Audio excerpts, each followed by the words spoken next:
Hey everyone, it's Matt here with Nightrun Studio, and in this mini-series we're looking at how to add magic spells and chests to our Metroidvania. In our first video we added a teleport spell that allows us to cross gaps and teleport distance without going into walls, and in this video we're going to add a new area of effect magic attack called Spark. We'll include some special effects and make it so we can deal damage to multiple enemies. That's where we're headed in this video. Let's get started. Alright, so in our last video we did the heavy lifting of creating our spellcast state, which is going to make things pretty easy today. We just have two things to do: create a spark effects and then set the parameters for the magic. So let's create a new 2D sprite. You can pick any shape you want as it's just a placeholder, and we can call this one Spark Effects. Now for this video I'm going to be using an asset pack by Frostwinds. The one we're going to use today is Lightning. You can download it as it is free for commercial and non-commercial use, though if you're getting it free, please be sure to leave a review and like the content just to help another creator out. Alright, once you've got that downloaded, we're going to be using VFX 6 specifically in this video, but you can drag that whole folder into Unity if you like. Once that's in Unity, you can find the effect you like. I'm using number 6, and I'm going to head to the sprite sheet.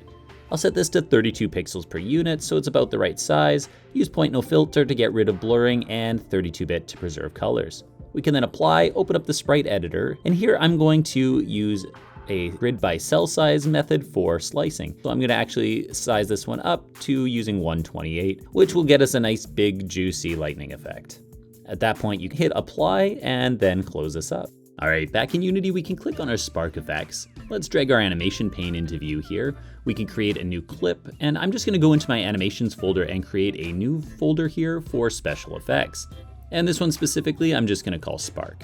Alright, you can hit the play button on Spark and you should be able to see each frame as we've sliced them. You can use shift click to drag those into your animation window.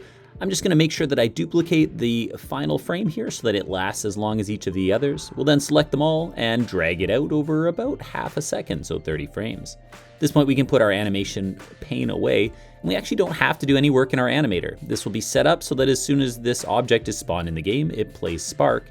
That said, currently if we did this, we'd be sitting on a final frame where you just see that last little bit of spark. We want to make sure that it actually goes away once the animation's done playing. So I'm just going to hit record, go one frame past the end of the animation here, and then click on our Spark Effects. In the sprite renderer then, we're just going to make sure that our alpha goes down to 0 to make it invisible. That said, now it slowly fades out throughout its lifetime, so let's grab that first node where it's at full opacity. We'll drag that right to the very end, so as soon as that final frame plays, it'll just go invisible, making it look like it disappears, and we will actually destroy it in the code in just a moment.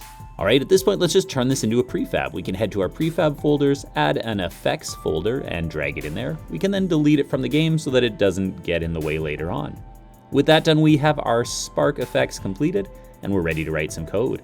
We're going to be doing all of our work in the magic core component, as we've already created our spellcast state, and it's set up to work for any type of magic we want now. Alright, now in our magic component we currently have a bunch of spell data up at the top.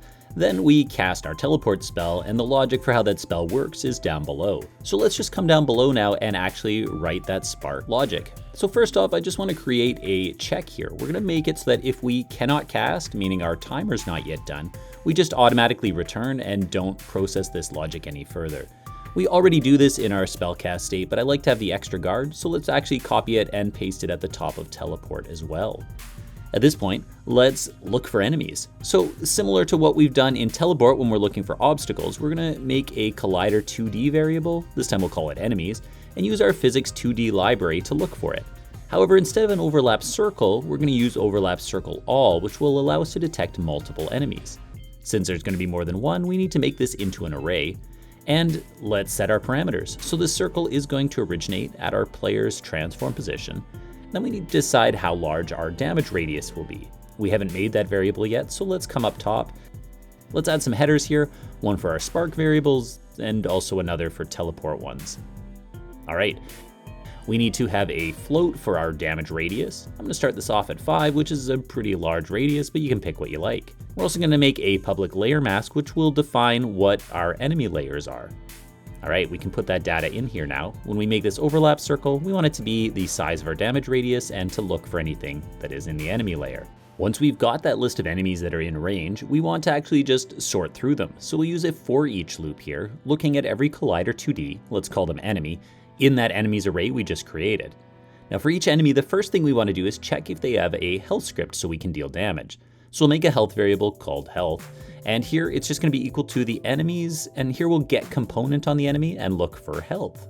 Now, if at this point we actually found a health script, so if our health is not null, then we can go ahead and deal some damage.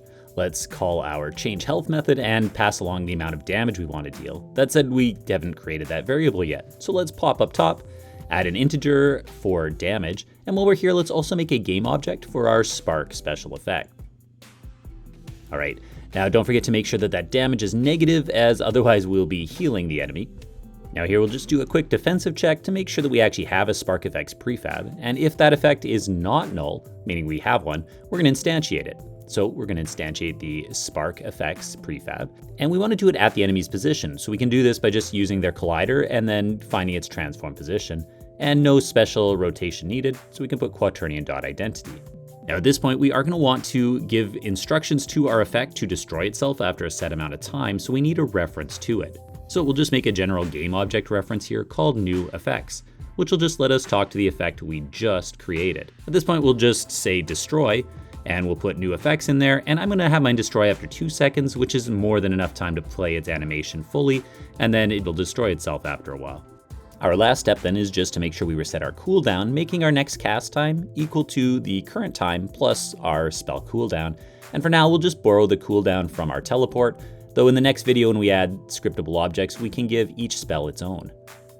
At this point, we just need to come up to our cast spell, and instead of auto doing teleport, let's auto cast spark.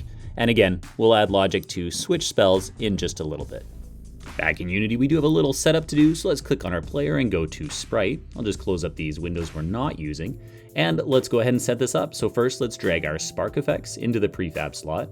Make sure we do some damage. I'm just going to set mine to deal 3 damage for now. We already gave it a radius, and then we need an enemy layer. I've already created one earlier in the series called enemy, so we'll set that. That said, let's click on our dummy and just make sure that we have in fact put him on that layer. You'll notice that we have, and if you don't have that, just go ahead and add that layer now. Let's duplicate a couple extra copies of this dummy for testing, and then let's give it a try. All right, when we get in the game, we can use our spellcast, and looks good. I've only given my dummies 2 health, so we're destroying them instantly, but that's looking pretty decent.